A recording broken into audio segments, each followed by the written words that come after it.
Fala galera, estamos aqui para a nossa aula de número 8. Hoje vamos falar de renda fixa, parte 3, né? É a nossa terceira aula de renda fixa. Vocês estão cansados de saber, eu sou o professor Thiago Coelho, professor de Matemática e de Finanças. Meu nome é Letícia Schumann. Meu nome é Diana. Meu nome é Nicole. E hoje a gente vai falar um pouquinho sobre outro tipo de investimento, né? Que são os debêntures e fundos de renda fixa.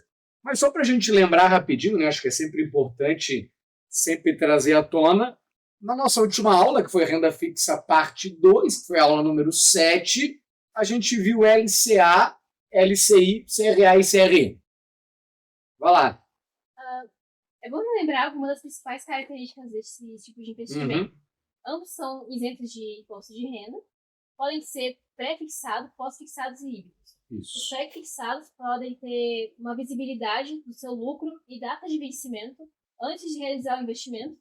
E os pós-fixados são os que tu sabe o teu lucro depois. Perfeito. Então, basicamente, tem que lembrar, né, que LCA e LCI é basicamente emprestar dinheiro para banco com fundo específico, enquanto um é para agronegócio, outro é para imobiliário, e CRA e CRI tem aquela palavra desgraçada de securitizadora, né?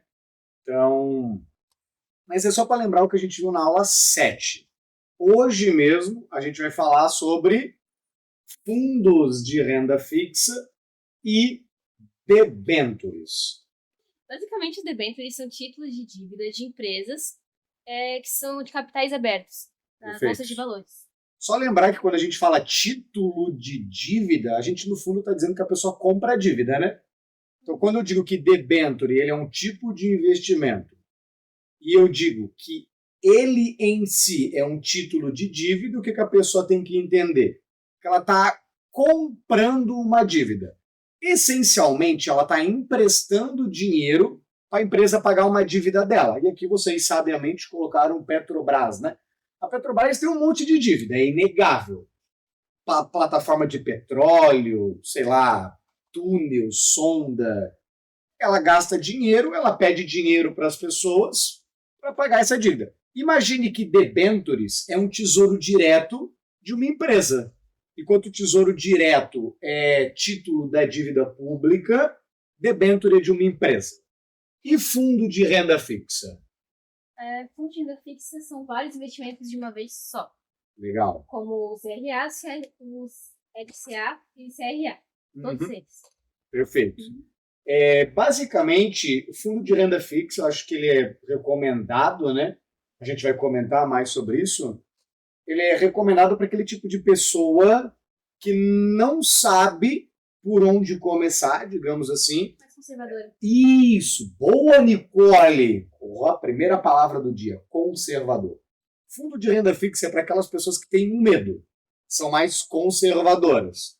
E o legal é que o fundo de renda fixa tem a gestão de um profissional, né? Ou seja, não é o Thiago gerindo o fundo, não é a Nicole, não é a Diana, não é a Letícia, é um cara especialista nisso. É claro que tem um preço a se pagar por isso, né? Mas ele é um fundo, ou seja, uma caixinha de investimento com várias coisas de renda fixa lá dentro, gerida por um profissional. Eu acho que a gente até já poderia entrar nisso, né? Explicar um pouquinho melhor o que é um fundo de renda fixa, quais são os tipos. A gente já tem aqui, né, a nossa conta aberta para mostrar. Já vou até colocar aqui, ó, Banco Inter, né? A gente tem uma continha, daí dá para a gente vir aqui, ó, em renda fixa, aí fundos de investimento, tesouro direto, poupança, enfim. É claro que um fundo de renda fixa não vai estar em renda fixa, vai estar em fundos. Aí, se a gente clicar, vai carregar e dá para a gente só filtrar aqui os fundos de renda fixa. Daí tem lá, ó. O que a gente podia comentar sobre fundo de renda fixa para quem está nos ouvindo, tem medo de investir? O que a gente podia falar para eles? O fundo de renda fixa, como eu falei antes, é mais para o perfil de investidor conservador. O Tu principal... se considera conservadora, Nicole, em investimento? É? Sou. Tá bom. Pão dura? Pão dura. Não confundo conservador com pão duro. Conservador é o que tem medo. Mas É o cara que acha que tudo vai falir, que Parece que tem tanta gente que quer pegar o dinheiro dele, assim. Tu se considera um conservador? Sou. Então tá bom. Eu não me considero, tá? Eu sou um cara que me arrisco demais. Mas é pão duro. Mas sou pão duro. Vocês me conhecem. Mas vamos lá. Fundo de renda fixa, primeiro, perfil de pessoa. Em geral, conservadores. Concordamos. Isso, mas o principal risco do fundo de renda fixa é a oscilação da taxa de juros. Ah, que no Brasil ela é chamada de Selic, tá? A gente já comentou sobre isso. Algo mais, não? O tipo simples é o que o pessoal mais usa, basicamente. Aham. É usado 95% obrigatório em tesouro direto. Então só vamos explicar isso aqui. Imagine o que é um fundo de renda fixa. Ele é uma caixinha. Dentro dessa caixinha tem um pouquinho de vários tipos de investimento. Então tem um pouquinho de CDB, um pouquinho de LCA, um pouquinho de LCI, CRA, CRI, um monte de renda fixa. Quando eu, por exemplo, vamos já abrir aqui, por exemplo, esse fundo Banco Inter, Conservador Plus, não sei o que, vou até selecionar todo. O que quer dizer a aplicação inicial R$100? Quer dizer que quando ela comprar R$100, esse R$100 vai ser dividido em vários tipos de investimento. Aí é onde entra. No Simples, 95% desses R$100 vai ir direto para Tesouro Direto, certo? Aí os outros 5% vai para um LCA, LCI, enfim. Então é isso que a pessoa tem que entender. O que é um fundo de renda fixa? É quando tu compra de uma vez só vários tipos de investimento. Aí tem os outros tipos ali, né, Nini? Isso. O de curto prazo, uma característica muito interessante é que as pessoas que investem nele podem também comprar títulos privados. Legal. Curto prazo é quando é para pouco tempo, né? Abaixo de 12 meses, em geral. A pessoa vai poder tirar o dinheiro. Então, por exemplo, aqui a gente tem D+1 para o resgate, né? Esse D+1 é o que a gente chama de liquidez, né? A pessoa vai investir hoje, ela só vai poder retirar daqui um dia a mais. Ou seja, ela solicita, é sempre um dia para frente. Então, esse resgate é o prazo de compensação do fundo, essencialmente, né? E os de longo prazo... O próprio nome já diz, né? São de mais tempo para tu retirar o seu dinheiro. Isso. E só lembrando aqui que a gente vai falar mais sobre isso quando a gente falar de renda variável. 365 dias não é considerado longo prazo. Então, quando eu falo longo prazo, eu estou falando longo prazo no sentido de renda fixa para tipo de um fundo. Um fundo de renda fixa chamado de longo prazo se é para mais de um ano os produtos que tem ali. Não quer dizer que o fundo de renda fixa ele é um investimento de longo prazo. O que é legal é aqui do lado, né? O Banco Inter ele é legal que ele coloca ali o risco baixo. Então, isso, a maioria ou é baixo ou é muito baixo. Então, Thiago, isso quer dizer que não tem risco? E aí? Será que não tem risco? Sempre tem risco. E isso é difícil de tirar da cabeça das pessoas, né? Tem risco, não adianta. Sair de carro para ir para a escola tem risco. Por que fazer um investimento não teria, né? Tudo tem risco. Professor, mas daí qual é o risco de eu perder todo o meu dinheirinho que eu guardei? Não. Cara, é muito baixo. E quando eu digo muito baixo, é menos que a poupança, é equivalente à poupança. Certo? Qual é o risco de uma pessoa trabalhar e não receber o salário? O patrão não pagar? Corre. Isso é alto ou é baixo? De maneira geral, eu penso, não sei, que é baixo. A gente não vê muito e se vê o cara é processado, então é bem fácil consertar isso. Show? Algo a mais falar sobre os tipos? Então, só para a gente abrir aqui, né? Por exemplo, a pessoa tem um cadastro lá na corretora, ela vai clicar aqui em aplicar. Na hora que ela clicar, ela vai digitar, por exemplo, como essa aplicação inicial é mínima, é R$100, ela pode digitar 200. Aí ali tem a movimentação mínima, que é R$100. Tem a liquidez, né, que é quanto tempo vai levar para sair, é o dia do resgate mais um. Aí a aplicação inicial. Aqui é outra coisa legal, que nos últimos 12 meses ganhou 11%, né? Ou seja, esse foi o rendimento. O grau, Cashback, por exemplo, o Banco Inter dá essa modalidade, né? Um pouquinho em volta de dinheiro para a pessoa, que ela pode usar no cartão de crédito, enfim. Então, essencialmente, não é difícil comprar um fundo de renda fixa. Quando a pessoa clicar aqui no R$ 200, eu vou até clicar para ver o que vai aparecer.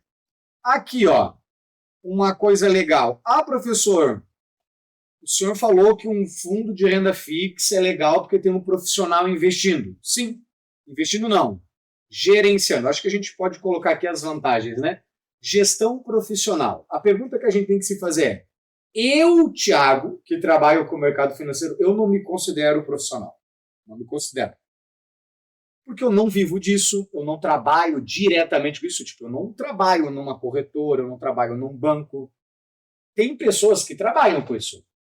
Essas pessoas gerenciam fundos de investimento. E aqui, ó, eu vou dar um zoom maior para ficar mais claro, ó. Tem quem é o gestor do fundo? Interasset, que é a dona do Banco Inter, por exemplo. Então, a Interasset, ela é uma empresa que cuida desse fundo.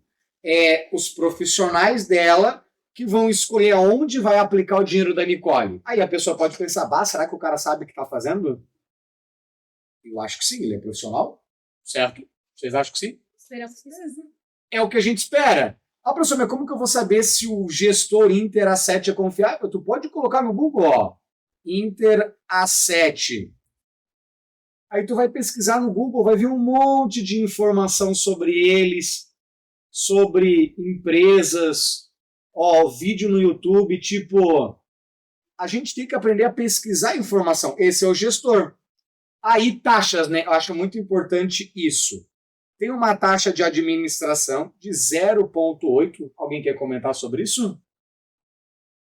Show, estão tímidas. Não querem falar comigo. A taxa de administração é a taxa que a gestora cobra do lucro. Do lucro, isso. A gente tem que lembrar, né? Vai ter um profissional trabalhando para nós. Esse profissional tem que receber. Então, ele vai pegar 0,8 do que a gente investir. Certo? Aí, ó, tem a taxa de administração máxima, que é 0,9, ou seja, então varia de 0,8 a 0,9, ou seja, é menos de 1%. Se tu olhar, qualquer banco cobraria muito mais. Taxa de performance, isso é legal, ó, 20% do que exceder o CDI. Ou seja, o que é a taxa de performance? Então imagine o seguinte, que o CDI é 15%. Ou melhor, quanto está o CDI hoje? Vamos olhar no Google. 13,5. Isso significa o quê? Que esse fundo vai cobrar 20% daquilo que passar de 13%. Exemplo, o investidor, o cara que administra, conseguiu um super desempenho, conseguiu ganhar 30% ao ano, o que é muito raro e o que é impossível quase. Ele vai cobrar 20% de tudo? Não, só daquilo que passou de 13%, certo? Que seria o CDI. Professor, como que eu vou saber se o fundo é confiável? Olha quanta grana os caras estão gerando. 256 milhões de reais. Então imagine, quando tu colocar dinheiro, vai somar ali. Tu acha que uma empresa que gerencia 256 bilhões, ela é ruim, ela é péssima, ela não é confiável? Acho que não, né? Acho que muita gente confiou. Continua porque... Isso, muita gente confiou. Então, não há motivos. Eu acho que essa é a principal vantagem. Outra vantagem, querem comentar ali sobre diversificação? Tivemos uma intempérie aqui, eu tive que trocar a cadeira, está fazendo barulho. Mas vamos lá. Alguém quer comentar sobre outra vantagem de um fundo de renda fixa, que é a diversificação? A outra vantagem é a baixa volatilidade, que é basicamente a volatilidade que é a mudança, né, entre os valores e tal, isso. Ela é pequena em comparação às outro investimento, uma ação. Variável, isso. Então a Diana, ela trouxe um ponto bem importante para nós, né? Um fundo de renda fixa não vai ficar oscilando. Dá até para olhar aquele que a gente abriu. Olha lá, ó, teve uma oscilação? Teve aqui, caiu, ó. Mas perceba que, em geral, 0,60, 1,9, 0,7, Não tem aquela oscilação de 12%, de 15%, é 1%, 1,4%, aí aqui a oscilação negativa, né? Mas é muito baixa a oscilação, certo? E a diversificação, alguém quer comentar por que é legal essa vantagem, o que ela é? Acho que isso é interessante para a pessoa que tem medo de investir, isso é legal.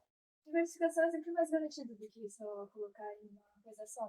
Isso. Se aquela coisa cair, vai Aham. ter outra que vai estar subindo. Exatamente.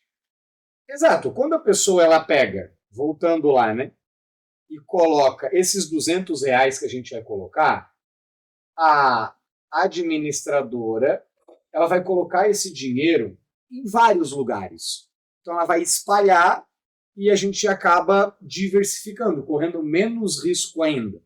Eu acho que isso é importante.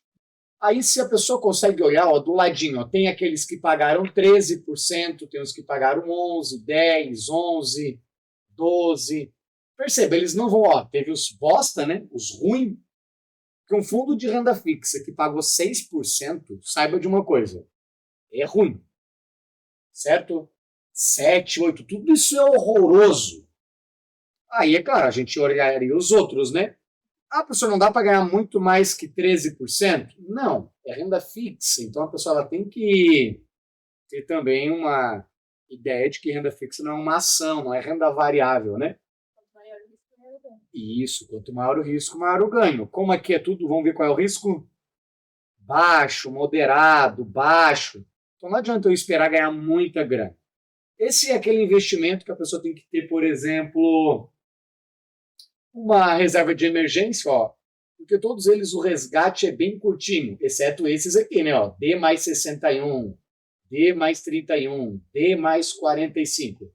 Às vezes a pessoa não pode esperar 45 dias para receber o dinheiro, né? Aí ela vai lá e compra aquele que é D mais 1. Ela pode esperar um dia para receber. Também assim não é tão exagerada a emergência, né? Certo? As desvantagens, eu acho. Alguém quer comentar alguma coisa? A baixa rentabilidade. Eu acho que essa é uma desvantagem. Eu não colocaria todo o meu dinheiro, eu não coloco todo o meu dinheiro em renda fixa por causa disso. Não ganha tanto, então não quero. O que mais? E sempre tem o risco De crédito, do mercado, da crise econômica, isso sempre tem. Mas uma coisa para mim que é triste é isso, né? Não tem FGC. Então a gente falou de Tesouro Direto, que tem FGC, CDB, que tem FGC, e LCA e LCI, que tem FGC. CRA e CRI não tinha, e agora outro que não tem, Fundo de Investimento em Renda Fixa. Ah, professor, mas daí se eu perder o dinheiro, o que acontece? Acontece que tu perdeu o dinheiro. Isso, é simples. Mas o risco é baixíssimo, muito baixo. Certo? Alguém quer comentar mais alguma coisa sobre renda fixa, fundo de renda fixa, na verdade, né? A pessoa que está nos assistindo, ela já deve, a essa altura do campeonato, ter montado uma conta, ter tido acesso, e ela tem que mexer aqui no site do banco, da corretora, para poder sentir na pele. A gente está mostrando aqui, mas nada melhor do que a pessoa cutucar, clicar no botão, né? Vamos lá. Vamos falar de outro tipo de renda fixa. Esse a gente vai falar bem rapidinho, porque ele não é tão comum. Dos de renda fixa, eu confesso que ele é o que eu menos gosto pessoalmente, tá? Enquanto vocês vão falando aí de debenture, eu vou filtrando aqui no banco, na corretora, melhor dizendo. Vamos lá. O que é um debenture para quem está em casa nos ouvindo? O que é um debenture? Eu comentei bem no início, antes ali, que são títulos de dívidas de empresas de capital aberto na Bolsa de Valores. Então, olha só, Tesouro Direto, a Nicole explicou. É comprar dívida, é emprestar dinheiro para o governo. Debenture, vamos voltar lá no nosso, é comprar dívida de empresa. Só que mais do que isso, é emprestar dinheiro para ela pagar as dívidas dela. Exemplo, eu abri aqui na corretora, ó, Energisa, PetroRio, Rodovia, AEGEA, AES Tietê, tudo isso são empresas gigantescas. Essas empresas têm debentures abertos, certo? Aí ali, ó, Primeiramente, já vamos perceber uma desvantagem do debênture. Investimento mínimo, R$ 1.000. Opa, calma. Olha só, renda mínima do primeiro, 1.055, 1.097, 1.100 e pouco, 900. A primeira desvantagem de um debênture, para mim, ela é essa. Porque tem muitas pessoas que não têm R$ 1.000 por mês para investir. Isso é um fato. A gente vai emprestar dinheiro para uma empresa. Aí o que a pessoa tem que olhar? Por exemplo, ó, deixa eu pegar uma empresa que a gente conhece. Quando aparecer uma que vocês conhecem, me falam. Copel. Eu vou pegar a Copel, que eu acho que a Copel é mais legal. O que é a Copel? A Copel é uma empresa no Paraná, se eu não me engano, é tipo a Celesc de Santa Catarina, de energia elétrica. Então, em vez lá das pessoas pagar luz para a Celesc, paga para a Copel. Ou seja, se eu estou emprestando dinheiro, qual é a primeira coisa que eu tenho que olhar para quem eu estou emprestando dinheiro? A pessoa tem que pensar, putz, será que a Copel é uma boa empresa?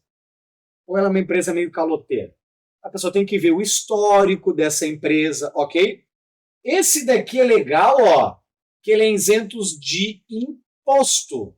A pessoa tem que lembrar que nem todo debênture é isento de imposto, assim como fundo de renda fixa, a gente acabou não comentando, fundo de renda fixa tem imposto de renda, tá? Esse debênture não tem. Então já é uma vantagem. Qual é a desvantagem? Infelizmente, é a aplicação mínima de R$ 1.000. Cuidado com os prazos. Olha o resgate. 15 de junho de 2031. E aqui a pessoa já tem que parar e pensar. Você vai precisar de dinheiro. Isso, Letícia. Ah, eu vou precisar de dinheiro. Tá bom, é só não comprar um debênture. Não esse. Ah, eu vou colocar minha reserva de emergência em debênture. Isso, faça isso e quando precisar do dinheiro tu não vai ter ele. Então, deixa eu voltar lá. Debênture, vantagem. Ele vai pagar bem, tá? Debênture paga bem. Deixa eu olhar lá. Olha quanto esse está pagando. IPCA mais 6. Isso é bom. Para renda fixa, isso é ótimo. Vamos ver quanto que está o IPCA hoje. Enquanto eu pesquiso, tu ia falar, Lelê? O problema é que o investimento de debênture, ele já é mais para gente que tem uma situação financeira estável, porque não adianta você colocar um dinheiro lá e Isso. saber que pode precisar algum dia, daí não vai precisar. Exato. A pessoa ela já tem que ter a reserva de emergência. Aí ela tem a reserva de emergência, ela quer correr mais riscos, então tá bom. Por que não pegar 1.000zinho que tem ali sobrando? Quem sabe, se tiver, vale o risco. Ó, hoje o IPCA está 5,9. Ou melhor, 5,19.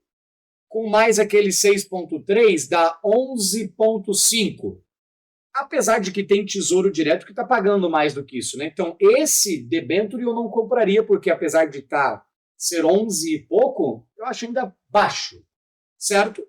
Aí a aplicação mínima, certo? Aqui tem a liquidez, ó, no vencimento não tem liquidez baixa. Olha o grau do risco. É médio, então já não é assim tão legal. Aqui o que eu acho legal, ó, é o rating. Só para eu dar um comentário, o rating é o risco. Quando é AAA, quer dizer que o risco ele não é tão ruim, tá? É interessante avaliar se a empresa, porque hoje ela pode estar indo bem, mas tem que lembrar também que Perfeito. ali Boa. aquele saque só poderia ocorrer em 2031. Então tem que analisar se ainda a necessidade da população em relação a essa empresa vai continuar a mesma em 2031. Exato. Porque agora pode ser uma e depois pode ser outra. Nossa, a Letícia falou uma coisa que eu acho bem importante. A pergunta que a gente tem que se fazer é: a Copel vai existir em 2031? Estamos em 2023, né? É daqui 8 anos. Eu não sei. Eu acho que vai, porque como é uma empresa do setor elétrico, tipo, é muito difícil ir à falência. Agora, se a gente olhar outras empresas aqui, ó, Rodovia, AEG, que eu não faço a menor, AES, como eu não conheço essas empresas, a pessoa teria que estudar o histórico, ver o que elas fazem, porque eu não sei se essas empresas vão existir daqui 10 anos, 8 anos, 7 anos, 5 anos. Isso é importante a pessoa ver, certo? Novamente, a pessoa, por exemplo, eu vou pegar esse AES Tietê, eu vou copiar, Eu confesso que eu não sei o que é essa empresa, tá? Ctrl V. Ó, a ES Brasil é uma empresa do setor elétrico que ela deve estar querendo alguma obra no Tietê. Aí ó, tem a homepage da empresa, a pessoa tem que pesquisar. Ó, na Bolsa de Valores, ó, é AES B3. Então, legal. E Então, no setor de distribuição, eu acho. setor de distribuição elétrico, eu acho que vai continuar existindo. Eu acho que não vai deixar de existir fio de luz. Vai existir. Setor elétrico vai existir. Pode ser que mude. Tipo, hoje a gente é muito hidrelétrica. Pode ser que mude eólica, solar. Mas essas empresas, elas têm vários canais, né? Então, às vezes, não é só hidrelétrica. Então, eu acho que vai continuar existindo. Minha opinião, né? Lembrando que isso não é uma recomendação. A gente não está dizendo para as pessoas comprarem esse debênture. A gente só está explicando o que é, né? Acho que isso é importante. Tem vários tipos. O real, o flutuante, a subordinada, sem quirografia. Olha, essa é a segunda palavra bonita, que é que a pessoa não tem preferência para receber. Eu vou explicar esse. Imagine que a Copel, que foi aquele exemplo que a gente pegou, quebrou. Aí tem dinheiro para pagar primeiro. Quem vai receber primeiro? Os funcionários. Depois é os que têm dívidas com a empresa. Seríamos os que têm debênture. Se a pessoa tem um que é sem quirografaria, ela não tem preferência. Ou seja, ela vai receber como todo mundo, corre o risco de ela não receber. Certo? O real, essa empresa quebrar, os bens da empresa vão ser hipotecados para te passar. A flutuante vai priorizar o recebimento da pessoa e a subordinada só na frente dos acionistas. Então, tudo isso aqui está ligado a quando ou não receber. Mais algum detalhe? Alguém quer comentar algo? Não? Então tá bom. Tem uns tipos de debêntures. Tem o simples, que vai ser baseado nas taxas, né? Isso. Esse daqui é baseado numa taxa, vamos ver. IPCA mais 6, certo? Vai lá.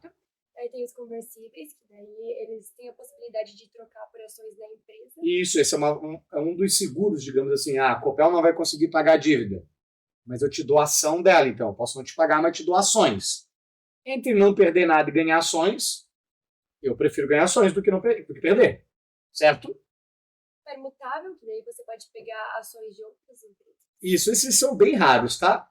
Tipo, a Copel, em geral, vai dar ação da empresa dela, não vai dar ação da Petrobras, que é uma outra empresa, né? E as incentivadas. Essas são legais. São as que não pagam imposto. Esse aqui era sem imposto? Vamos ver. Eu abri outro aqui. Imposto de renda isento. Olha lá, mas também é R$ 1.200, 2029, esse é 6 aninhos, né? Não é muito difícil. Ah, professor, como que eu vou investir? Perceba que para mim é bloqueado. Por que para mim é bloqueado? Olha que legal. É só para investidor qualificado. E agora, na nossa 8ª aula de finanças, eu vou te explicar o que é um investidor qualificado. É o cara que tem R$ 1 milhão em conta. Eu não tenho, por isso que eu não posso comprar esse investimento. Que podre, né? Eu poderia ter R$ 1 milhão aí, eu ia poder comprar esse. Certo?